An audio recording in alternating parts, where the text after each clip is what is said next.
문제달인 신혜손입니다. 2017년 제2회 노동시장론 해설 강의 시작하겠습니다. 61번.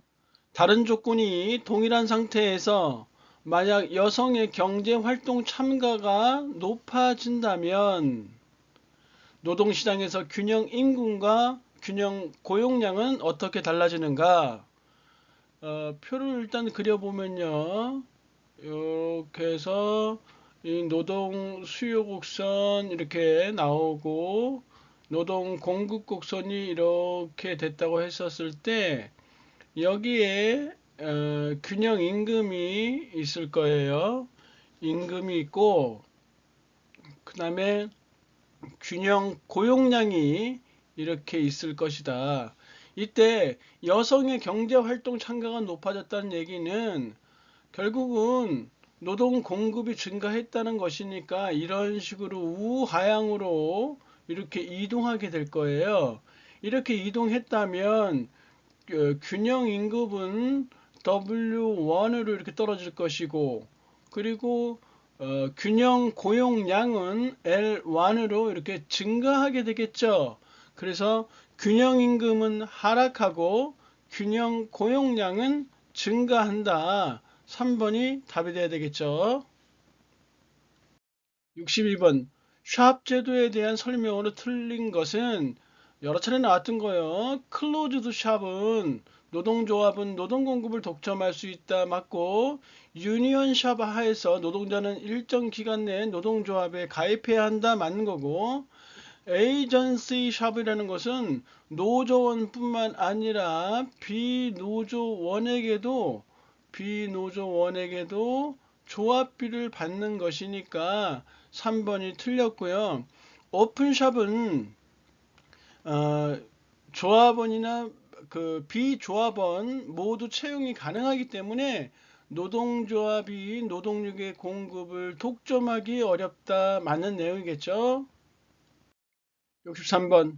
최저임금제의 기대 효과와 가장 거리가 먼 것 했는데 우리가 여러 차례 외웠었죠. 최저임금제를 받고 있는 손오공은 어디 살까요? 이렇게 했었어요. 경기산 이렇게 했었단 말이죠. 그래서 최저임금제의 장점이에요. 소득 분배의 개선, 노동력의 질적 향상, 공정 경쟁의 확보, 그리고 경기 활성화의 기여, 기업의 근대화 및 산업구조 고도화 촉진, 그리고 산업 평화의 유지, 또 하나 복지국가의 실현 이것도 있다. 소득 분배의 개선이 곧 복지국가 실현이니까 이런 것들. 그래서 손오공은 어디 살까요? 했을 때 경기산 하면 끝나는 것이죠. 단점이 있죠. 단점은 고용을 감소시켜서 실업을 증가시킨다. 이렇게 그래서 4번이 거리가 먼 것이에요. 64번. 경쟁시장에서 이윤을 극대화하는 어느 기업은 노동자에게 하루에 5만원의 임금, 5만원, 현재 13명을 고용하고 있다. 이 회사 제품은 개당 100원에 팔리고 있다면 14번째 노동자는 하루에 몇 개를 생산해야 하는가? 14번째 맨 마지막 번째 노동자가 생산하는 이 생산량을 노동의 한계 생산량이라고 하는 거예요. 우리가 이윤 극대화 조건을 했었죠. 한계 생산물의 가치 VMPL은 임금률과 같은 수준에서 VMPL 한계 생산물 가치가 임금률과 같은 수준에서 이윤 극대화 최대 이윤이 발생한다. 그리고 VMPL은 가격 곱하기 MPL이다 이렇게 했었어요. 그래서 가격이 얼마냐면 이 가격이 100원이래요. 100원이고 우리가 구하려고 하는 것은 MPL이에요. MPL. 임금률이 얼마냐? 5만원이에요. 이렇게. 그러면 MPL 노동의 맨 마지막 번째 노동자가 생산해야 될 한계 생산량 해서 500개가 이렇게 나올 거예요. 2번이 정답이죠. 공식 중요하고요. 아주 간단한 거예요. 65번. 노동조합으로 인해 비노조 부문의 임금이 하락하고 있다면 이는 어떤 경우인가 했는데, 이게 무슨 얘기냐면 노동조합이 임금을 인상함으로 인해서 노동자들이 일부 축출되어지겠죠? 이 축출된 노조원들이, 근로자들이 노동조합이 조직되지 않은 비노조 부문으로 이동한단 말이에요. 그래서 비노조 부문, 즉 다시 말해서 노동조합이 조직되어 있지 않은 비노조 부분의 시장은 이 조직 부문에서 해고된 근로자들이 이쪽으로 몰리기 때문에 비노조 부문의 노동 공급이 늘어나게 돼. 이렇게 늘어나게 되니까 균형 임금에서 임금이 하락하게 되죠. 이렇게. 그래서 4번에 보세요. 비노조 부문에서 노동 수요 곡선이 아니라 노동 공급 곡선이죠. 노동 공급 곡선을 좌측이 아니라 그것도 우측이에요. 정확히 말하면 우하향으로 이동시킨다. 이렇게 고쳐야 돼요. 그래서 4번 틀렸고요. 이런 효과, 조직 부문에서 해고된 근로자들이 비노조 부문으로 이동하는 이러한 현상을 우리는 이전 효과라고 했어요. 이전 효과 또는 파급 효과 또는 해고 효과다. 이렇게 했었어요. 해고 효과. 그래서 이전 효과만 나타나고 있다. 1번 정답이고, 위협 효과라는 거는 노동조합이 조직되어지지 않은, 즉 비조직 부문의 기업주들이 노동조합이 결성될 것을 두려워해서 미리 임금을 올려주는 거예요. 쫄아서 올려준다 했었죠. 그 위협 효과. 대기 실업 효과는 비조직 부문에 있는 근로자들이 자기가 노조가 조직되어 있는 상대적으로 임금이 높은 쪽으로 옮겨가기를 희망함으로써 재취업을 기다리는 거예요. 대기 실업 효과. 그러니까 이 대기 실업 효과가 있을 경우에는 비노조 부문의 노동 공급이 감소하겠죠. 그래서 노동이 이렇게 감소해 버려요. 이렇게. 그러니까 비노조 부문의 임금이 어떻게 돼요? 증가하겠죠. 그래서 대기 실업 효과는 비노조 부문의 임금이 증가하고, 위협 효과도 쫄아서 미리 임금을 올려주니까 얘도 비노조 부문의 임금이 상승하겠죠.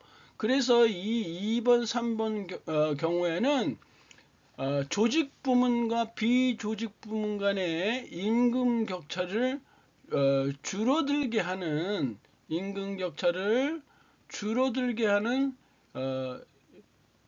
효과를 띠게 되죠. 그리고 반대로 이전 효과, 파급 효과, 해고 효과는 노조 부문과 비조직 부문 간의 임금 격차를 크게 한다. 얘는 임금 격차가 크다. 이렇게 다각도로 분석해 볼 수 있다. 그래서 일단 정답은 1번이에요. 중요의 문제. 66번. 연 공급의 특징과 가장 거리가 먼 것 했는데, 기업에 대한 귀속 의식의 재고 나왔는데, 이 재고라는 거는 높이다 또는 뭐 향상시키다, 상승시키다 이 말이에요.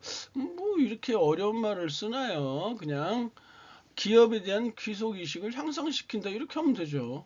뭐 이렇게 쓸데없이 어려운 말들을, 어려워요 말이. 한자로 써준 것도 아니고. 아무래도 나는 돈을 많이 받고 있으니까 연공급은 왜냐하면 연차가 계속 되어질수록 길어질수록 장기 근속할수록 공급이 많아지는 거니까 기업에 대한 귀속 의식, 나는 어디 어디 소속이야 이런 것들이 향상되겠죠. 반면에 그때그때 필요한 전문 기술 인력 확보가 곤란해요. 노땅들이 꽉 잡고 있으니까. 3번 근로자에 대한 교육 훈련의 효과 제고, 효과 상승, 근로자에 대한 교육 훈련이 효과가 상승한다. 오래 있다 보면 어떤 숙련된 그런 노하우들이 있을 거 아니에요. 그래서 이런 것들도 제고되고 대신 인건비 부담은 증가하겠죠. 연차가 많을수록 계속 임금이 높아져만 가니까. 그래서 4번이 틀렸네요. 67번 시장 경제를 채택하고 있는 국가인 노동시장에서 직종별 임금 격차가 존재하는 이유와 거리가 먼 것. 이렇게 했는데 직종 간의 정보의 흐름이 원활하다면 직종별 임금 격차가 적어지겠죠? 작아지겠죠? 이렇게. 그래서 1번이 틀렸어요. 그것만 알아두시면 나머지 읽어보시면 되고.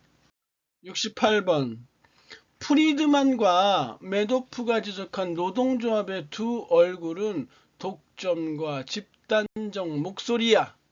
독점은 무엇이냐면 노동조합이 노동력 공급을 독점해서 이 독점에 대한 요소 완전 경쟁 시장을 교란하고 시장 질서를 파괴한다. 이런 것들.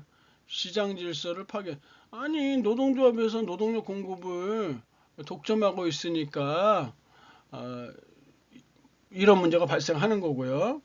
또 기업의 불필요한 업무를 수행함으로써 기업의 생산 효율성을 저해한다. 생산 효율성을 떨어뜨린다. 이렇게 볼 수 있죠. 그 외에도 많죠. 과도한 임금 인상을 과도한 임금 인상을 요구한다. 이런 것들. 이게 독점적 소리예요. 그 외에도 신기술 도입을 반대해서 기술 개발에 악영향을 미친다. 기술 개발에 악영향. 이런 것들이 독점적 목소리고요. 그리고 집단적 목소리는 뭐냐면 집단적 목소리는 노동자들 편에 서서 아무래도 의사를 대변하잖아요. 그래서 노동자의 의사소통을 가능케 한다. 의사소통 가능케 한다. 이런 것들이 있고 그 다음에 기업 경영진에 대해서 견제를 하다 보니까 기업 경영을 바람직한 방향으로 이끈다. 기업 경영을 바람직한 방향으로 이끈다. 이런 것들. 그리고 노동자들의 전체적인 불만 수준을 낮춘다. 이런 것들이 집단적 목소리에 해당된다. 그래서 독점은 노동조합의 부정적 기능, 부정적 영향, 집단적 목소리는 노동조합의 긍정적 기능, 이렇게 보시면 되겠네요. 쉽게. 69번 기업의 종업원 주식 소유제, 종업원 지주제 도입의 목적이 아닌 것은 새로운 일자리 창출은 아니죠. 기업의 종업원 주식 소유제 이런 거는 한마디로 쉽게 하면 우리 사주라는 거예요. 많이 들어보셨죠? 내가 다니는 회사의 주식을 내가 소유하고 있다라는 거야. 그렇다면 제일 큰 효과가 뭐겠어요? 종업원의 주인의식이 고양되겠죠? 주인의식이 높아질 거란 말이에요.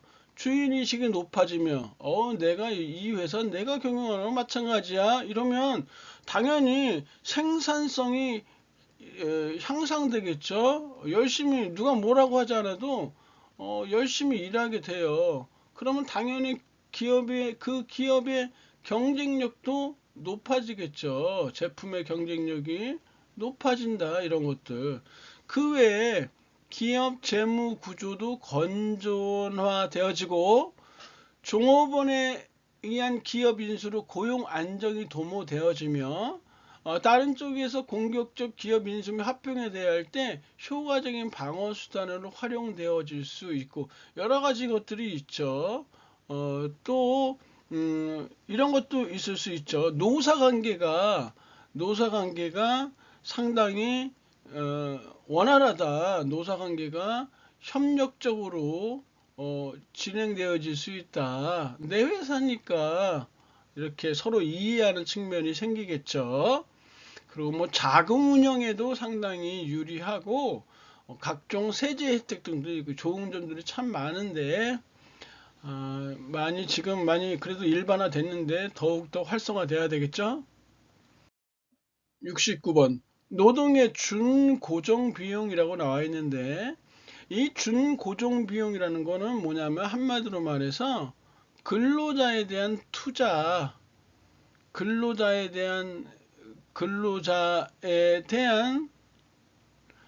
투자를 얘기해요. 근로자에 대한 투자.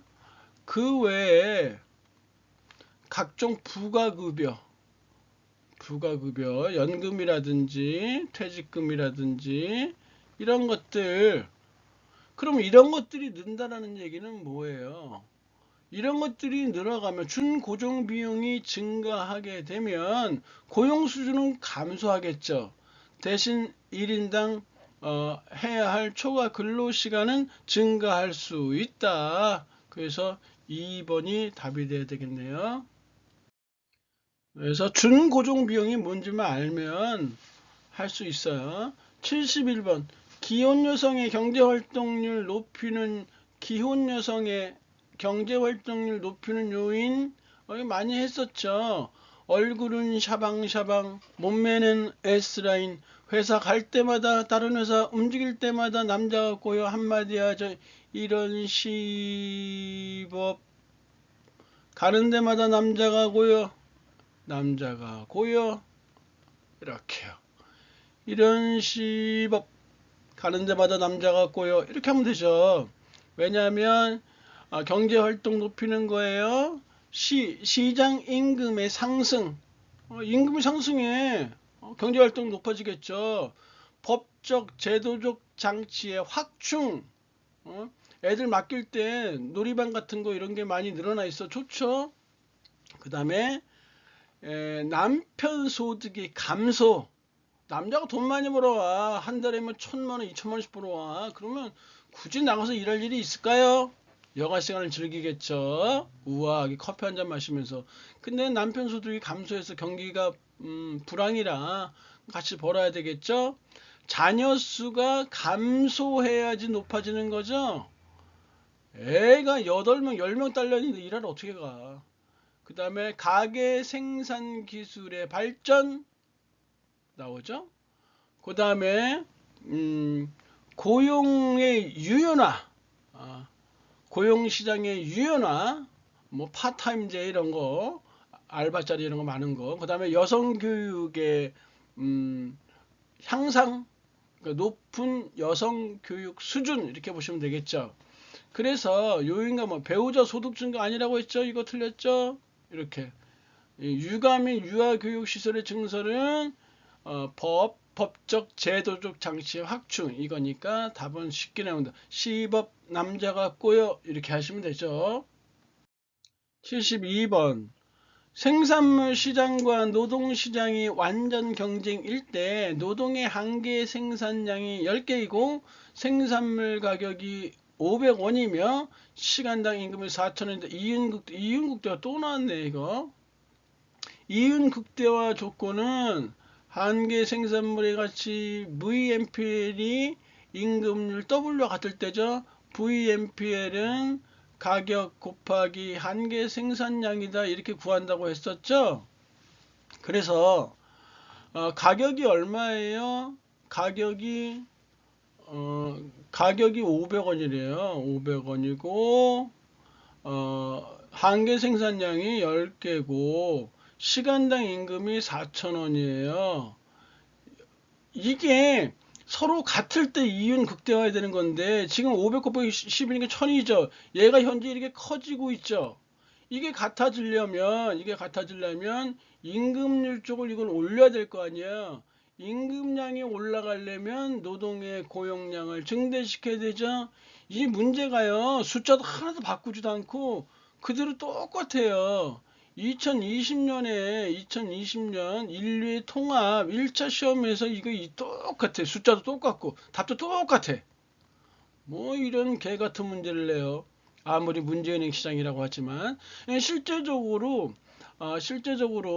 이 직업 상담사 시험에서는 기출 문제 동일한 문제들 그대로 답도 그대로 나오는 거 숫자도 바꾸자 그대로 나오는 게 굉장히 많으니까 기출 문제의 중요성은 우리가 여기서 엿볼 수 있어요. 2차도 마찬가지예요. 사실 직업 상담사 시험이 기출 문제 위주로 나오지 않고 신출 문제 위주로 나온다고 한다면 붙기 상당히 어려워요. 그 범위가 장난 아니거든요. 실질적으로는 직업 심리학 같은 거 어마어마해요. 양이 방대하단 말이죠. 그래서 가끔 신출 문제 중에서 이거 틀리세요 하고 내는 문제는 도저히 맞출 수가 없어요. 그 누구도 내는 놈만 알아. 그러니까 우리는 확실하게 기출문제 위주로 가면서 80점 이상은 맞으면 되잖아요. 60점 이상은 맞으면 되는 거니까 여유롭게 7, 80점 맞으면 되는 거예요. 73번. 종업원의 의사결정 참여가 가장 적극적인 기업 형태 생산자 협동조합이고요. 이 생산자 협동조합이 2018년 이외에 기출문제에서 그런 문제 나왔었어요. 산업민주화 정도가 가장 높은 형태의 기업이 뭐냐? 산업민주화 정도가 가장 높은 형태의 기업이 뭐냐 했었을 때 노동자 자주관리 방식이라고 했었거든요. 근데 이 생산자 협동조합이 같은 얘기예요. 생산자 협동조합이 노동자 자주관리 방식이다. 노동자 자주관리 방식이다. 같은 얘기예요. 그렇기 때문에 1번이 정답이 된다. 이렇게. 74번. 구인처에서 요구하는 기술 같은 근로자가 없다. 구조적 실업이잖아요. 구조적 실업, 마찰적 실업 엄청 많이 했다. 구조적 실업과 마찰적 실업, 4번에 자발적 실업이 있는데 마찰적 실업은 자발적 실업이고 구조적 실업은 비자발적 실업이라는 사실도 알아두기 바래요. 75번. 적극적인 노동시장 정책 이거 했었죠? 뭐가 고장나면 취직청이 고장나면 관공서 이름 같죠? 취직청이 고장나면 적극적인 노동시장 정책을 펼쳐야죠. 취업 발전, 직업 훈련, 청년 대책, 고용 보조금, 장애인 대책, 취직청 보장, 취업 발전, 직업 훈련, 청년 대책, 고용 보조금, 장애인 대책. 끝났네요. 그리고 이런 실업 보험 또는 조기 퇴직 정책은 얘네는 소극적이다. 이미 일이 벌어진 뒤에 하는 것이니까 소극적 대책이겠죠? 76번. 노동 수요 곡선 자체를 이동시키는 요인이 아닌 거. 다시 말해서 노동 수요 곡선이 이렇게 있다고 했었을 때 이 곡선 자체가 뭐 움직이는 게 아닌 거예요. 산출물 가격, 기술 진보, 다른 요소의 공급 변화 전부 수요 곡선 자체를 이동시키는데 임금 상승, 임금이 W0였었는데 임금이 W1으로 이렇게 올렸다고 봅시다. 이렇게 임금 상승은 곡선상의 변화예요. 곡선 내에서 움직이는 거야. 곡선 자체가 움직이는 게 아니라 곡선 내에서 움직이는 것이다. 임금의 상승은. 그래서 4번이 답이 됐고, 역시 전에 한번 풀어봤던 문제예요. 77번. 단체 교섭 시 사용자의 교섭령, 사용자의 교섭은 원천이 아닌 거. 3번의 소비자들에게 호소하는 불매 운동은 노동조합에서 행할 수 있는 거지, 자기가 만든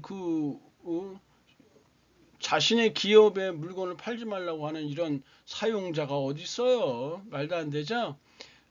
나머지도 잘 보세요. 파업 근로자 대신 다른 근로자로 대체할 수 있는 능력, 기업의 재정 능력, 직장 폐쇄 권리, 또는 기업 간의 연대, 이런 것도 되겠죠? 그 정도 알아두시면 되고요. 78번. 이윤 극대를 추구하는 기업이 이직률을 낮추기 위해 효율성 임금 정책 뭔지 아시죠? 시장의 평균 임금보다 더 많은 임금을 지불하는 경우, 그런 경우에 여러 가지 장점도 있지만 단점이 있죠. 뭐 어떤 단점이 있냐? 기업 간의 임금 격차가 발생할 수 있죠. 기업 간의 임금 격차가 발생할 수 있어요. 우수한 노동자를 확보하는 대신에 기업 간의 임금 격차를 유발할 수 있고, 그리고 이중 노동 시장을 형성한다. 이중 노동 시장을 형성케 한다. 역시 여러 차례 했었어요. 그 다음에 세 번째가 뭐냐면 지역 간 산업 간의 노동력 불수급 현상을 발생시켜요. 지역 간 산업 간 노동력 수급의 불균형을 일으킨다. 노동력 수급의 불균형. 그리고 이 노동력 수급의 불균형이 바로 구조적 실업을 일으키는 원인이잖아요. 구조적 실업의 원인이 된다. 그래서 2번 딱 답이 나오네요. 79번. 마찰적 실업을 해소하기 위해서는 뭐예요? 정보가 활성화돼야 되겠죠? 80번. 노동비용을 현금 급여와 부가급여로 구분할 때 부가급여와 가장 거리가 먼 거 이렇게 했는데, 이 부가급여에 대해서는 주관식에 여러 차례 나와서 알아두실 필요가 있는데, 주관식이 이렇게 나왔었어요. 부가급여의 의미를 예를 들어 설명하시오 라고 했었고, 사용자와 근로자가 선호하는 이유를 두 가지씩 쓰시오, 이렇게 나왔거든요. 그래서 부가급여의 의미를 예를 들어서 설명해 볼게요. 부가급여는 사용자가 근로자에게 지급하는 경상화폐 임금 이외의, 돈 말고 사용자가 근로자에게 지급하는 경상화폐 임금 이외에 현물 보상, 연기된 보상 등으로서 사업주 부담의 퇴직연금 적립금, 사회보험료 부담금, 교육훈련비 등이 있다. 이렇게 쓰시면 돼요. 다시 한번. 사용자가 근로자에게 지급하는 경상화폐 임금 이외에 현물 보상, 연기된 보상 등으로서 사업주 부담의 퇴직연금 적립금, 사회보험료 부담금, 교육훈련비 등이 있다. 연기된 보상이라는 것은 뭐 퇴직금이나 연금이나 이런 걸 얘기하는 거예요. 자, 그 다음에 선호하는 이유, 사용자 두 가지, 예를 들어서 그런 거, 근로자의 장기 근속 유도 및 생산성 향상. 우리 회사는 이런 게 끝내주게 돼 있어. 오래 다니겠죠. 근로자의 장기 근속 유도 및 생산성 향상과, 그리고 조세나 보험료의 부담 감소, 절세 효과라고도 해요. 근로자 입장에서 두 가지, 근로소득세 부담 감소, 또 하나는 연기된 보상의 조세상 혜택. 퇴직금 같은 거 이렇게 연기된 보상은 나중에 조세상으로 혜택을 받잖아요. 선호 이후 사용자 측에서는 근로자의 장기 근속 유도 및 생산성 향상, 그리고 조세나 보험료의 부담 감소, 근로자 입장에서는 근로소득세 부담 감소, 그리고 연기된 보상의 조세상 혜택, 이렇게 할 수 있다. 그래서 답은 초과급여는 부가급여가 아니죠. 이거는 그냥 경상화폐 임금이에요. 그래서 여기까지고요. 강의 들으려 고생하셨고 다음 시간에 뵙겠습니다. 감사합니다.